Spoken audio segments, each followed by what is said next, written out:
This is Jason Clemmons, Doctor of Chiropractic at the Rock Health and Wellness Center. We're glad that you're here tonight. We're sorry for the delay. That's what happens when you got your own technical. You are your own technical staff, and but we're super excited about this show tonight because what we've got is a future doctor of chiropractic that is with us. She is her name is Chaylee Alsafar. She is a student at Parker College of Chiropractic, and hopefully she's a future team member of the Rock Health and Wellness Center. As far as I know, that's still the plan. So she hasn't told me any different. Chaylee, how are you? I'm doing well. I'm doing well. Thank you so much for having me. How are you doing?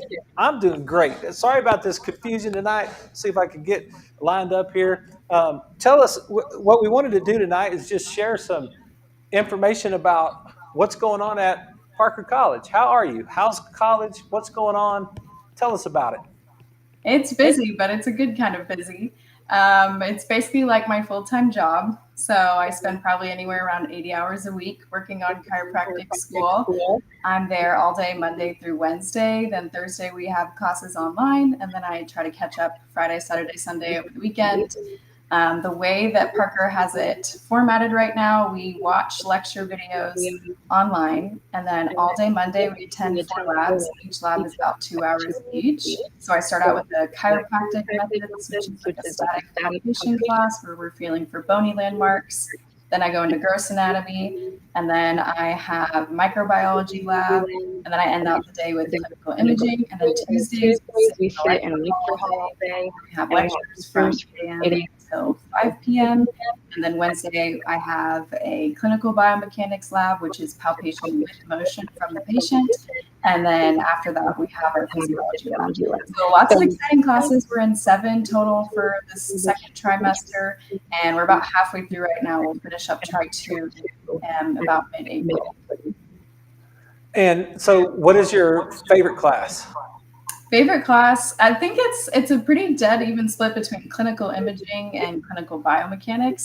So imaging, we're starting to look at degeneration right now. So we're talking about disc degeneration, degeneration, and biomechanics. What's the most similar to what would be like as a chiropractor? Because we're basically doing what's called motion palpation. So we're pushing on the joints to see if there's a restriction or moving freely. And if there is a restriction, that can be an indication that that person has a decreased range of motion, that we would need to adjust that. So the positions that we're learning now are precursors to adjustments that we'll learn next try. So definitely like clinical biomechanics because it makes me feel the most like a chiropractor. We spent all of try 1 just learning the foundational sciences, which can be really boring after a while. So biomechanics kind of lights the fire to enjoy learning all the sciences, but also still get to feel like a chiropractor. And your undergrad degree was in organic chemistry or something, or what? Or kinesiology? But you were taking organic chemistry when you were here or something. Yes, I hated that class. I'm glad I'm done with it now. Yeah. We're taking biochemistry, and it's a lot better. Yeah, I don't think I've ever met anyone that particularly loves organic chemistry. I had one person I knew one time that was a major in organic chemistry. But so tell me about radiology because I've really been interested in that to see if they're still doing that. So did you have a radiology class in Try 1? We did. So the radiology class in Try 1 was more of a physics radiology class. So it was learning about the Bucky, learning about different patient positions, learning about the whole spectrum, where we do camera rays, PET scans, ultrasounds, CTs, MRIs. It was just like a huge introduction to everything. And then this try, we're specifically focusing on cervical, thoracic, lumbar, and then pelvic spine, and looking at making sure you can find the pedicles, the lamina, the transverse processes, looking at the discs, the soft tissue surrounding, so we have an imaging class, I want to say almost every trimester, but right now it's just being able to identify what we're looking at on X-ray. Yeah, that was the same thing. I think 8 out of 9. It's still so it's 10 trimesters, right? 10. Yes. Yeah, and we had 8 out of 9 when I was in school. The 8 out of 9 trimesters we had some sort of X-ray. So are they teaching you normals first? Are you talk about getting into degeneration? Are they trying to teach normals first? It's kind of both. So the first 2 weeks of school was normal, and then we right into normal variants. So we were learning about like cervical ribs, Stelvey classifications, posterior chronicles, congenital blocking, all of that, Sprengel's deformity, Klippel file, and now we're getting into degeneration and arthritis. Gotcha. Yeah, and that's for all you people that don't know, it's really a big part of chiropractic education is looking at x-rays. And we have x-ray machines right here in our office. We take our own x-rays, we read our own films. And if there's something that shows up that gets to be really tricky, then we usually send that out to a radiologist. But it is starting from the very beginning. And there's national board tests on that. When you get to the board test part of it, then you'll have to take I guess in part 4 boards, you have to take a test over everything that you find out on imaging. So tell me about your class. How big is your class? We started out with around 300. I think we're down to 230 now. So we've had a bit of a retention rate since the first try. But part of that's because Parker has 3 different programs for the first 1 through 4 trimesters. So try 1 would either be blended, which means you're 100% online. You could be 100% online, or you could do hybrid, where we had our lecture classes online, but our labs were in person. Now try 2, we've combined everybody, so the only people that are still online are our blended students. They implemented this program in after COVID in the hopes that people who were maybe older families and were trying to make a career switch but couldn't make the move to dialysis, at least get started in foundational sciences. So they do their foundational sciences online, then they enter Parker and and start catching up on their labs. So 205 people or 230 people is a lot. We have about 30, 40 per lab, which is nice because you get to palpate a lot of people and you feel different things. So I get to feel like they're women, and I get to feel guys who are baseball players, football players. You really get a good feel for the different patients, which will be helpful later on in practice. Yeah, no question about that. Tell me about or just tell the listeners about the diversity of people in school. Like, are you getting people from all over the world? Oh yeah, I was surprised. So before I entered chiropractic school, I had no idea that there's only 16 in the United States. Yeah. And so it's a very small selective amount. A lot of our people are actually from the north. I've met a lot of New Yorkers, a lot of people from Oregon, a lot of people from Washington, which I was shocked by. And it was 90 degrees yesterday, so they had a really fun time up here in Dallas. And also when it iced and nobody could drive to school one day, they didn't realize that was a thing, but our roads are not built for ice here, and our drivers are not built for ice either. And I've met plenty of people who are married and have kids already. And it's quite intense, which is really nice because you get a lot of different perspectives, and having people who are older, they generally have a more mature perspective, and they see being in school is a privilege. So I find people really encouraging to be around. Yeah, we had Canadians.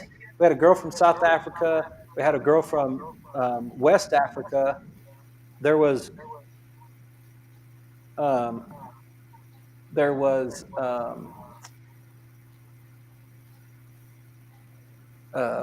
let me think.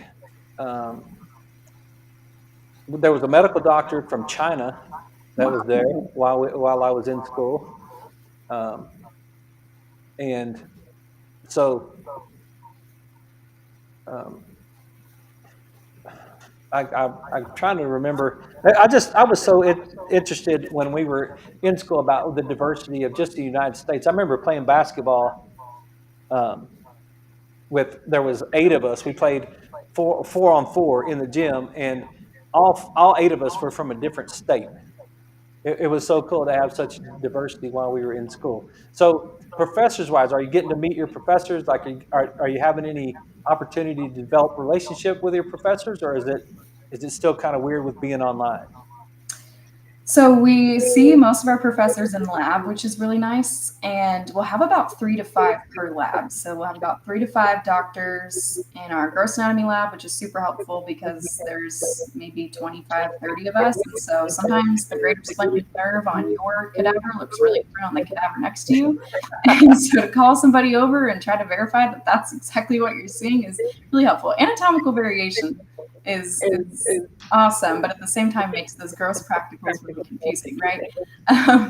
But yeah, Right. particularly Yeah. get the chance to form relationships with them, and they're very open with their office hours, and so you can go and look at an exam if you just want to see what you got wrong. And that's generally when I've been able to make a personal relationship with my professors. That's super cool. Actually getting to have um, multiple doctors in there, in like in gross anatomy and that type of thing. Because we had two different ones when I was there, and it was I felt like it was great, but it would have been great to have 3 or 4 in the room at the same time. Right. It's super helpful in palpation classes too, because they can catch you when you're doing something wrong. Obviously, you don't want to learn your palpation wrong because you keep building on it as you go throughout the program. So that's been super helpful as well. Yeah. So let's talk about gross anatomy. So for you guys that don't know, there is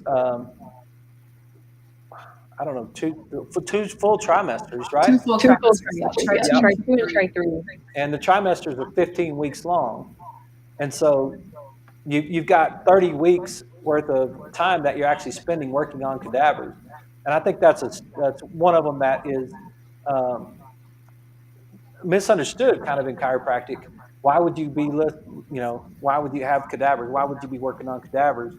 And um, and sometimes it gets a little bit confusing exactly why we would need to do that. But when you look at it from a nervous system standpoint, I just the time we got to spend in the gross anatomy lab was just totally valuable for me.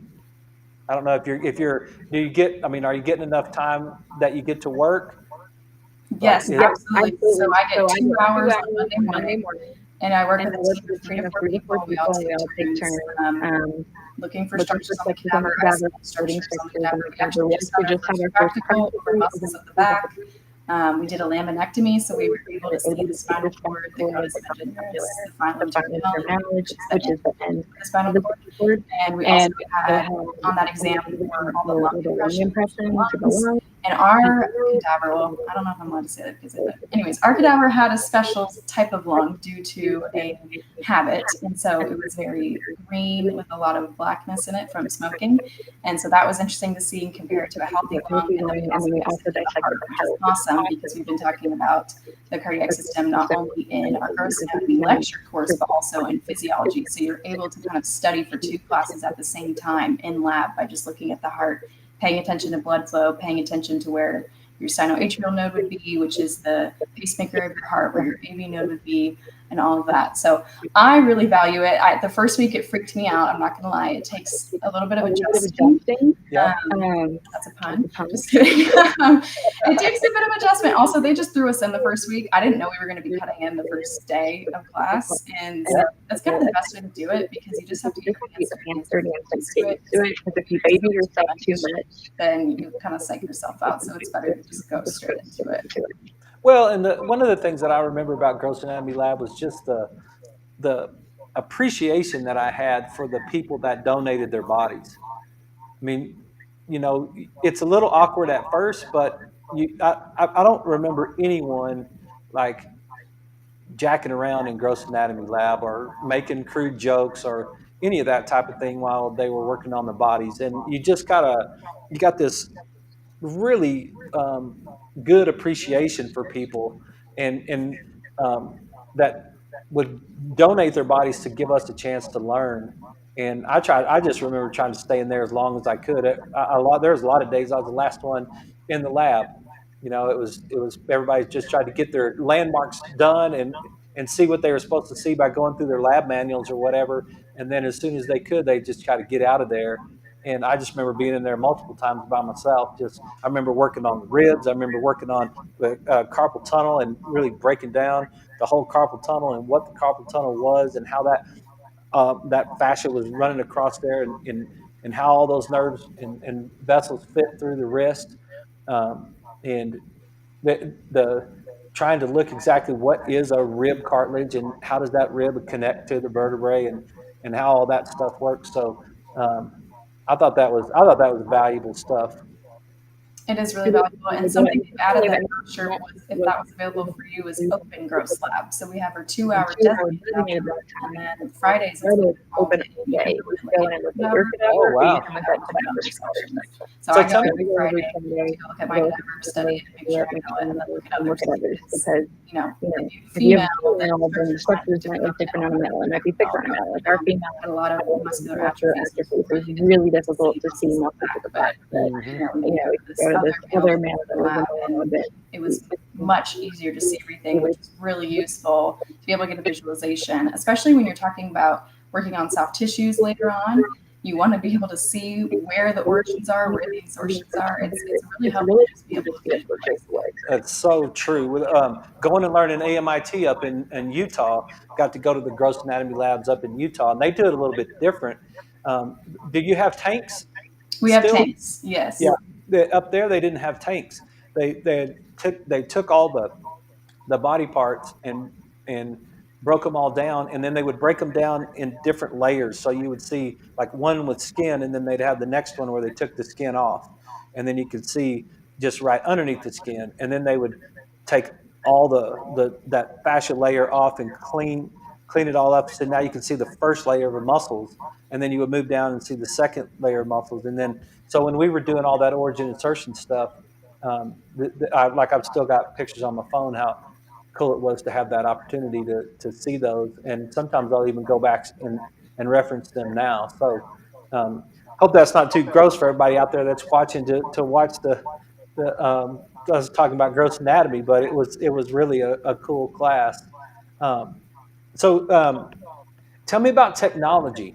That's one thing I've been wanting to know about what's going on. Like I talked to MJ on Sunday, Dr. Lewis from Roswell, and we were coming back from. I went to see Dr. Fraley this weekend and do a seminar, and it was so funny because when we started to come back, we called Caitlin and she said, the wind's kind of blowing in Lubbock.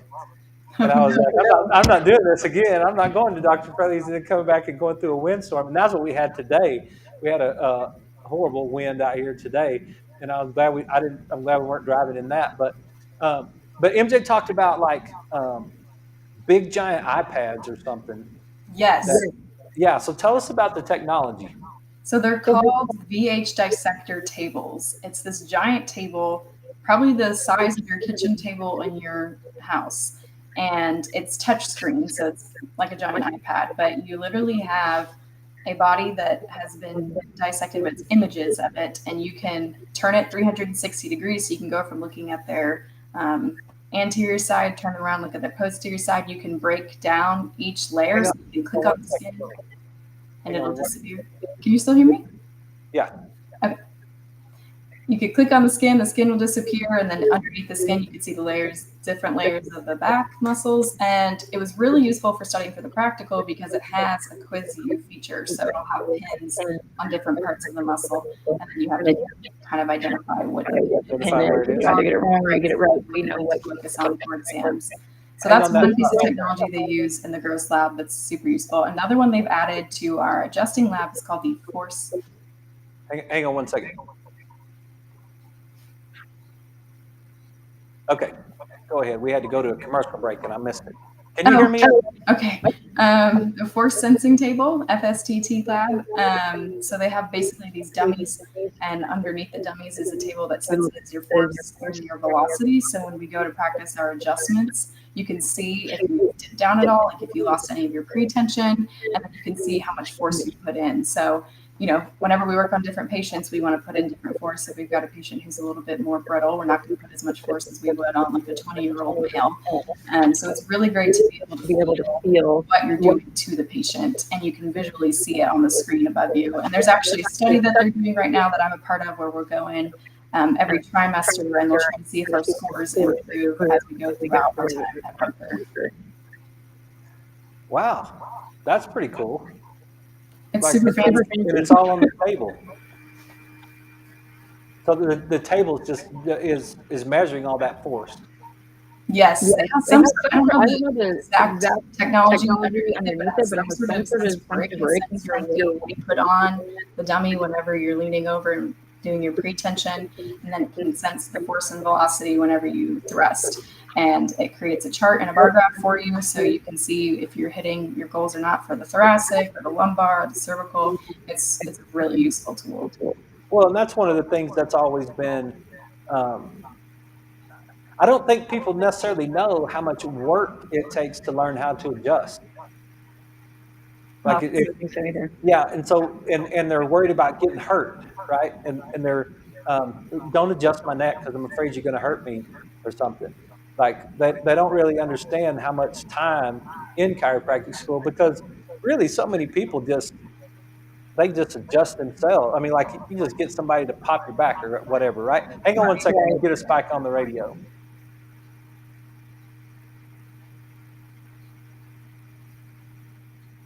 Okay, everybody, this is Jason Clemmons. We're back with Life with Jason Clemmons, DC. We have a special guest tonight, um, future doctor of chiropractic, Chaley Alsafar, and she is in Parker College at this very moment, that in her second trimester. And so we're just talking about chiropractic school and kind of her journey of what's going on. She's catching me up because I really haven't had a chance to get caught up about what's going on out there. And so she's out there talking about um, giving me the breakdown. So we're glad you guys are listening. Hope everything's going well for you. So, Chaley, tell us a little bit about your transition, like about what you wanted, like how you got to chiropractic school. Because when I met you, you were headed in a little bit different direction. So just Yes. tell us your story there a little bit. So I originally got the job at the Rock Health and Wellness Center because I was trying to gain patient care hours. And so I came and interviewed with you, and everything you were talking about within your neurology practice sounded amazing, and I couldn't wait to work with all the patients. And so the initial thought process was I'm going to work as a chiropractic assistant and gain patient care hours, which you need to go to physician assistant school. And then in about, I don't know, I think it was March or January, you and I started talking a little bit more about chiropractic school. And it's actually much more aligned to my personal beliefs. And with that, you took me to see Dr. Joseph Rayleigh in New Mexico, and that kind of sealed the deal. And I reference that binder all the time when I'm in school, and it's amazing to see how much we've learned since then. But yeah, I had some health issues of my own. Dr. Clemmons was super generous in adjusting me and helping me realize that it's not just about back pain, but there's so many different things that chiropractors do, and they have such a wide scope of practice. And it's mainly about adjusting a patient's lifestyle. And I liked that a lot better than having to deal with the pharmaceutical industry and focus on just A a quick quick fix. fix. I I wanted wanted more more of of a a lifestyle lifestyle fix fix to to improve overall overall health. Because you because can help somebody survive by giving them a pill, but you can but help you somebody somebody thrive thrive by with giving them adjustments, adjustments, lifestyle lifestyle changes, changes, diet, diet, workout workout recommendations, recommendations, and that's and much that's more much aligned to more what I what believe I in and believe how in I how want to I treat want to my treat my patients. patients. So that was So the that's ultimate the deciding factor for switching over to chiropractic school. school. And so when I applied to Parker, I was fortunate enough to get in. And then at that point, I never looked back at PA school, and I just went straight to chiropractic school. Yeah, I think it's awesome. I'm so happy that you made that choice. I think it's going to be a great career choice for you. And I just remember you talking about being a PA, and you had some really good answers about why you want to do what you want to do. Of course, everybody, you guys that know Chaley know how smart she is, and you can tell that just by listening to the show how smart she is. But she really had some good answers, and I asked her why be a PA and not be a doctor, and one of her answers was because if you choose to be a doctor, it's harder to switch if you want to work on a different area. Like if you wanted to work in pediatrics, but then you thought, well, maybe I don't want to work in pediatrics. Maybe I want to work in geriatrics or whatever, and change. It's harder to do if you kind of set yourself up as a doctor that way. But a PA has more flexibility on how they can move around a little bit, and that's when we started really talking about chiropractic and how chiropractic is different that way, because you can do that. We take care of little babies all the way up to, well, we take care of pregnant ladies and little babies before they're born. and we take care of them all the way up until they're. I had a 93-year-old gentleman that was a new patient yesterday, and so my oldest one I think is 101. So Wow. um, yeah, that was a little lady that I adjusted. So we've got the whole spectrum out that way, and every single day you're moving from one to the next. It's like um, so um, so anything else that's kind of surprised you so far with what's going on, like in your chiropractic education? Oh, that's a good Good question. So question. we're in So a we're in a microbiology microbiology class right class right now, now. which, if You you know, go if you into go med into school med or school, PA you school, can you're use obviously it going to to learn a lot learn about about microbiology microbiology because because bacteria, bacteria, viruses, viruses, protozoa, they all cause disease. So it's super important to learn about. I wasn't expecting to end up taking microbiology for or chiropractic school, chiropractic but school, now that but now we're that in we're in it, it, I realized I how realized much it how much it applies to applies to everything everything we we go do through because because viruses cause viruses cause more more havoc. They wreak havoc in your havoc in body, your so do body, so do bacteria, bacteria, so do so do protozoa, prions, all prions, of that. all So it's that. So it's important to know important to as know as chiropractors how chiropractors that's how going to it's going to affect the affect the tissues, how tissues, that's going how to it's going affect to the affect the bone, bone, and what we're and what we're supposed to do supposed to do to, to be to able to not only fix that, but also sometimes we just have to identify that red flag and help create a differential diagnosis for them so that we can send them off to another practitioner if needed, if if it's beyond what we're we're able able to do to to do. fix. So that was kind of surprising, and And it's been it's been really really cool to cool look to at look them at in them the in microscopes in microscopes the and lab. labs. I actually I took like microbiology in my biology last semester at Texas Tech, so so this this class has class been is more of a more of a review for review me, for which me. has been nice. I'm I'm actually actually class rep close for to that, so I've been able to help some of my peers as well throughout the class time. And I mean, there's a lot in chiropractic, so you just have no idea that you can do. I I remember remember when we went to go visit Joe, Joe, he was talking we about were adjusting adjusting organs. organs. And And in my brain, I we always thought we just worked with the joints. But it makes perfect sense to work with organs because where the nerves and organs come from, your your back, your vertebral bone, your spinal cord. So if you've got sensitivity at one vertebral segment, and then that leads to maybe your kidneys, maybe there's some soft tissue or connective tissue that's out of place there that we can kind of work on and pull it back into place. Maybe that'll fix the problem. Maybe we have a metabolic issue that we have to address with diet or with supplements. And so it's really, you just have to look at the body as a whole. And there's never just one problem. Usually it's a whole facet of problems that we have to address as chiropractors, but it's really fun to kind of put each piece of the puzzle together as we go on throughout the trimester. And I know I'll know even more in like 2 weeks than what I do now. And it's crazy how much material we retain in 1 week. Yeah, that's exactly. I just went to Ruidoso this weekend and talked to Joe, and that's what we talked about up there was um, like chemical toxicity and heavy metal toxicity, and the how it affects the Krebs cycle and how it affects mitochondrial ATP production, and what was going on with the nervous system and how you reset thresholds and all that sort of thing. Um, just from chemical stress, and then walking through the different cardiac function and elimination, ways that we can eliminate from the body, and the different things um, that we're working on. We talked a little bit last night on the show about it, but it's there's a lot to it right there. That have they gotten into how to treat it yet? I mean, have you talked about detoxification programs or supplementation or any of that stuff at this point yet, or not yet? It's just been mentioned that it's possible, but I think we get into that in Tri 5 is when we start taking our nutritional Yeah, classes. it's pretty early. It's pretty early to get to that point yet, and you'll get into nutrition because there's two.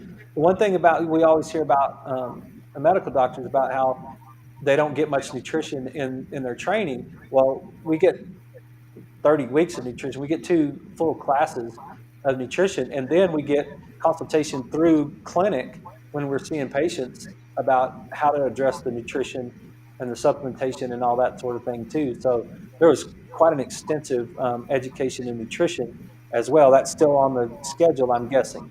Yes. Yeah.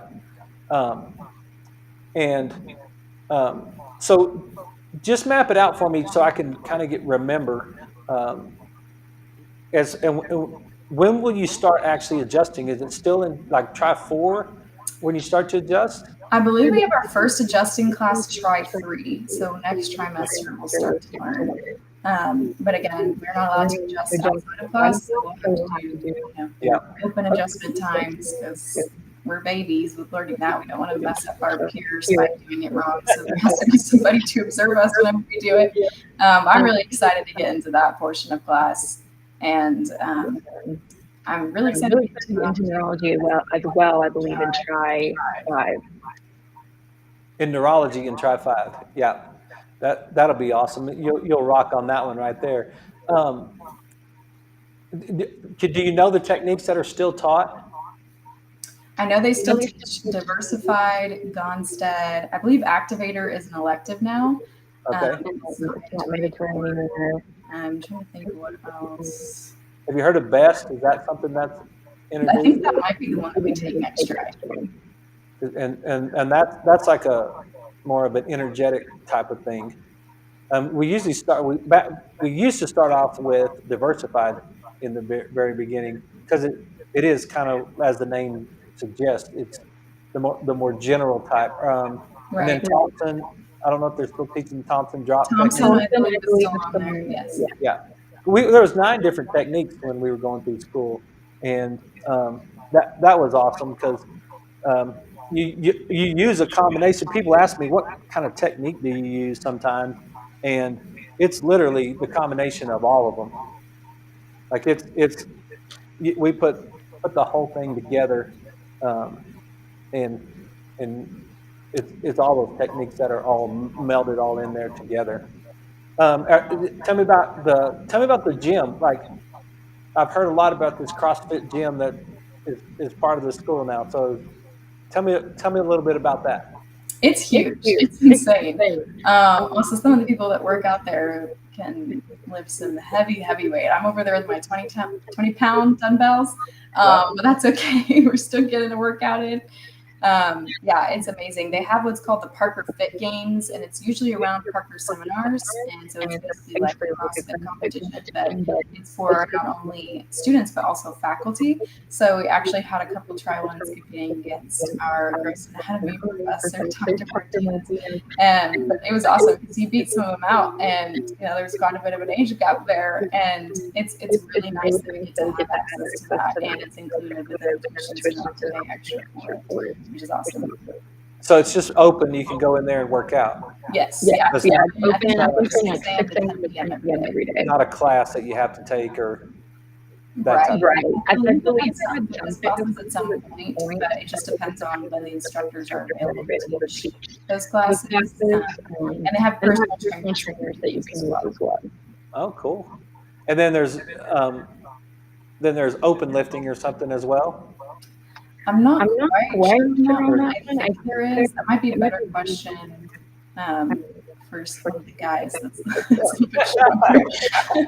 I'm sure it's better to get stronger, but I'm not quite there yet. No, it's just so cool that it's just it's just part of the education process, right? I mean, just having that. We had a very small gym back in the day. It wasn't. People would go over there and work out a little bit, but it wasn't like it was a massive part of the whole setting. And just for my own education, catch me up a little bit on the university part. So what other things are offered at Parker besides the chiropractic program? So now we have, I believe, a radiology program. We also have, you can do occupational therapy assistant, or you could do massage therapy at Parker.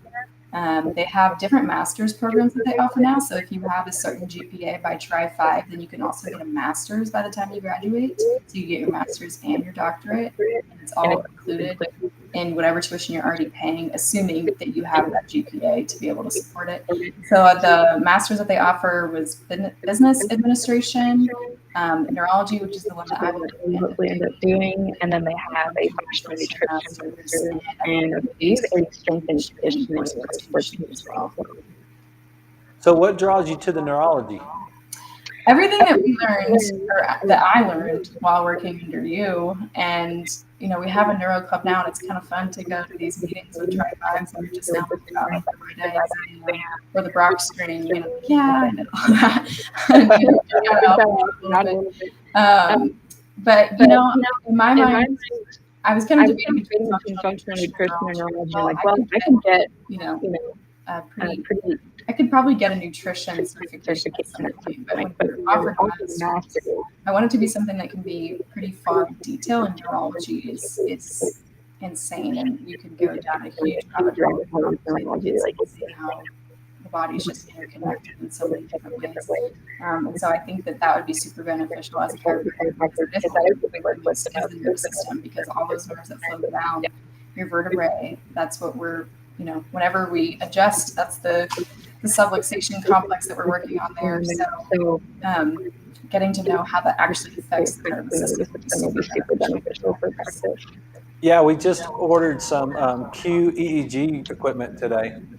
So to start doing brain mapping in the office, and some neurofeedback.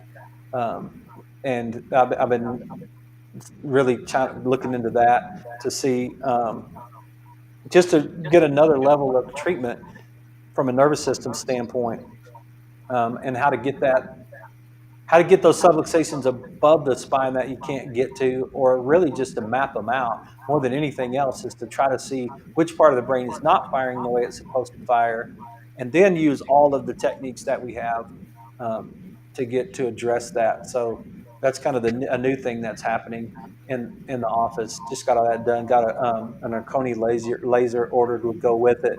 So are they using lasers in school? Have you seen any of those yet? I haven't seen those yet, but I'm looking forward to hearing how your brain mapping goes. That's really interesting. You definitely want to see some of that. Have you talked to has that been mentioned so far at Parker? Yes, we do have. Actually, they opened a new institute. It's called the Parker Performance Institute, and it's by the Star in Frisco. And that's a big neurology institute. In fact, if you don't want to do clinic in Dallas Clinic, which is on campus, you can actually apply work to do your clinic hours at the Parker Performance Institute. If that's something that interests you. It's a little bit more selective and if you get accepted. But they have this big, I don't know exactly what it's called, like ball machine that you put the patient in, and moves them in all sorts of different directions. I think that's working on the vestibular sensory system. Is that correct? Yep. Yes, and so that was interesting. They did that at one time. But Parker has some really fancy machines as well, so I'm excited to learn how to use all of them. So that's pretty cool. So you don't have to. You can do your clinic work there at the performance center. Yes. Wow. And have you heard anything about externships? Are they still doing that? They are. At Tri-10, it's called a CBI, or community-based internship. So you can apply to work somewhere outside of the Dallas clinic, and you can work under pretty much anybody who's on their free list. Yeah, that's how MJ Kati got to the Rock. That's right. Okay. So they came to Lubbock and spent a trimester working in our office here, and then before they went to Roswell. So that was great. That was great. I was wondering if that's still a thing, and to see if that was something that you're going to be doing, is coming back to the Rock and working for a semester before you open your own clinic. Yeah. So, we just got to get through to work in the oil and gas industry. We can make a career of Lubbock. So update us. I was going to wait till the end of the show. We still got about 7 minutes left, but so update us on what's going on with that. I haven't heard any recent news or what's happening in the realm of relationships. In relationship, we are engaged now. Yes. Congratulations. We're getting married this year, and so he'll be moving back to Dallas when he graduates from A&M in May. He's been doing some job interviews here in DFW, but we're really excited. April will be our 5-year anniversary, so we've been together for 5 years. We've been together since we were about 17, 18 years old. So it's been a long time coming in my mind. But we're really excited, and it's been great to have a support system in school as well, because it can get overwhelming at times. And he helps me kind of calm down and see the perspective and things, which is nice. And his degree's in what? His degree is in bioenvironmental sciences, so any sort of renewable energy or energy source. So he knows way more than I do, and it just kind of goes over my head. Well, way more than I do. Are you still there? I'm still here. You hear me? yeah, sorry, I got all these different things going on at the same time. So have you set a date for this wedding? It's late December. I don't know if I want to say it on here for everybody to know, but you will know in May when we send out our save the dates. Okay, yeah, we don't have to announce it to the whole entire world, but yeah, whatever's public. Yeah, that's the only thing that would be great to know. Just whatever's public. So that's good. What else do you want to tell us? Anything else you want to tell us about what's going on in school? Let's see. What's going on with chiropractic? I just can't wait to get back to the university. MJ and I talked about the NeuroCon that I guess Dr. Huberman's coming sometime in July or June. Yeah, Parker hosts a lot of. Is that one of the Parker seminars that's in July? I think it's, uh-huh. Yeah, those are awesome because we still have to do assembly credits like what you guys had to do while you were at Parker. So going to those Parker seminars is part of our assembly credits. We actually just had a seminar in Las Vegas. So a lot of the Tri students flew up to Las Vegas and did the seminar up there.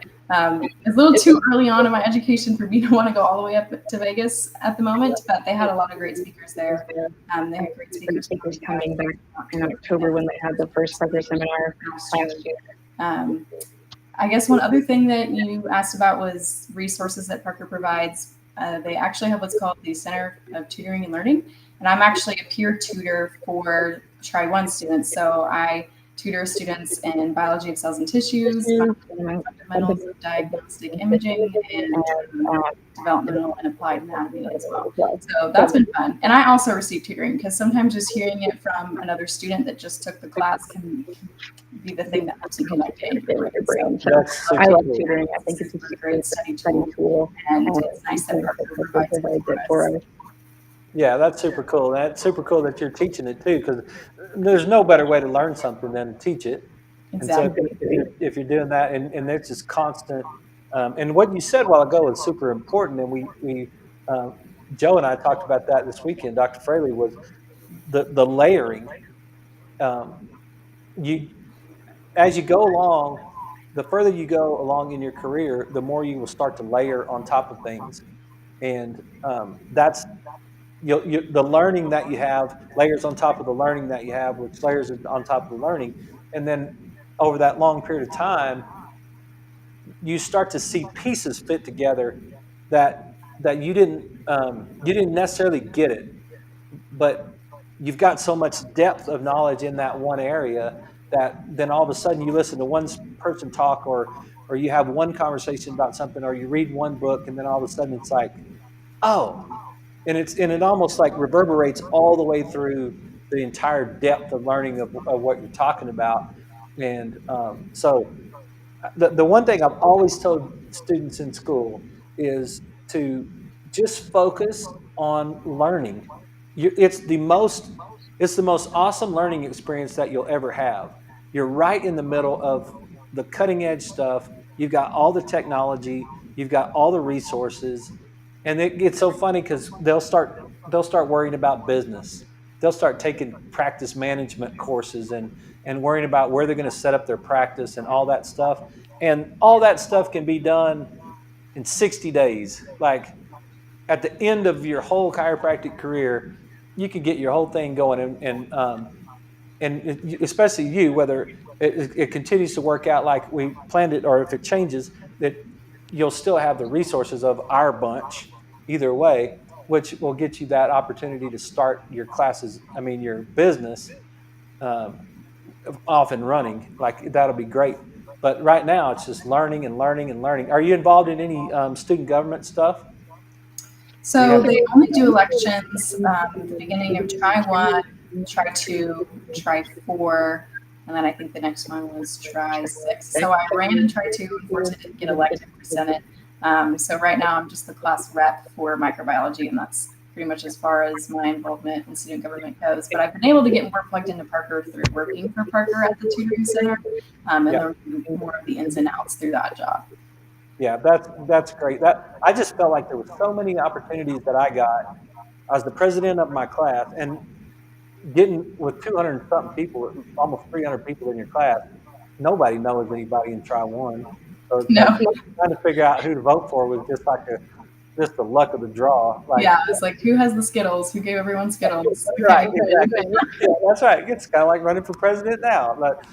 But um, the there was so many things that I was to go from the president of my class to the vice president of the student body, and then a blue coat um, representative in the clinic, which was kind of what you're doing now, kind of a tutoring type of deal, but in the clinic. And then the ambassador, a student ambassador to showing new patients around Parker College, working with the admissions office. I just had so many other opportunities to get exposed to things, get in the room with certain people, get to listen to conversations, go to breakfast with certain people, get to go to dinner with certain people that, like doctors that would come in, but doing, like we'd pick them up or something from the airport and then bring them to the hotel or take them out to dinner or whatever. And we got to spend some really quality time with people in that direction. And then getting to be in some meetings on campus was super great too. So I just really encourage you to continue to do all that stuff. I know how smart you are and how the academics part of it you'll excel extremely well in. And then just keep going on if you get those opportunities, you know, I would encourage you to take them because they're just, I think they last you forever. All those, and in relationships, one of the things I'm jealous of MJ and Katia is their relationship they have um, um, with their professor. So hang on one second. Everybody, sorry we ran late. This is the end of the show for the radio. I hope you guys have a great night. We'll be back tomorrow night at 6.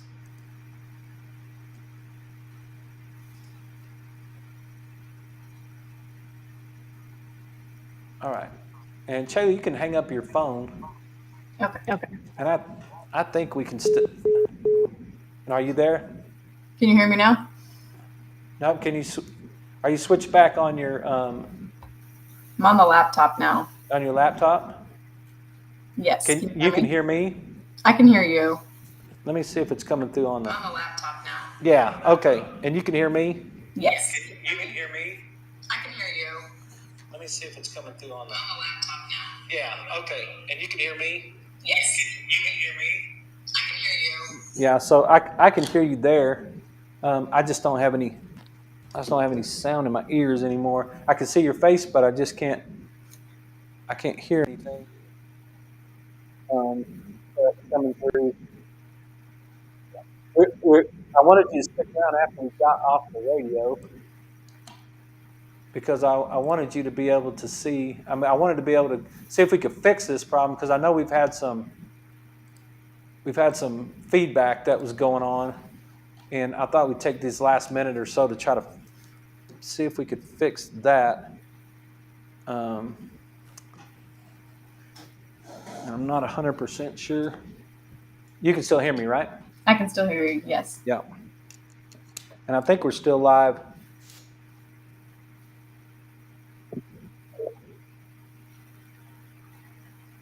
Bear with us right there, everybody.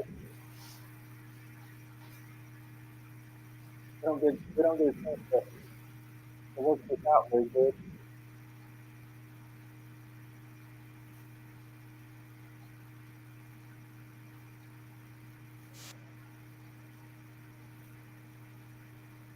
That's something now. Stay with me. I can hear you, but it's muffled.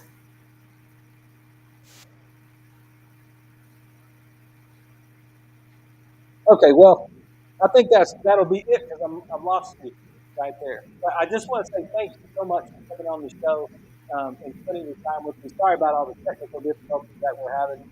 We're trying to run a Zoom meeting and a radio station show at the same time, and getting sound to both of those places at the same time was a little bit more difficult than what we actually that I actually realized when I was with Dr. Fraley and we was on the show with us before, we didn't have the video part of it, but that'll give us another thing to work on when we don't have anything else to do, is we'll try to figure out how we can solve that for next time. And I hope you'll come back. You come back on the show with us again. Yeah. I don't know if you can hear me. Is that, you can hear me? I can yes, hear. Thumbs up. Good. I lost my sound. So that's it. I hope you guys enjoyed that. I hope it wasn't too hard to listen to. And Charlie, thank you so much. I look forward to talking to you soon. And thanks for coming on the show. And we will see you next time. Absolutely. Thank you, guys. Have a good evening. All right. You guys take care. We'll see you tomorrow night again at 6 o'clock.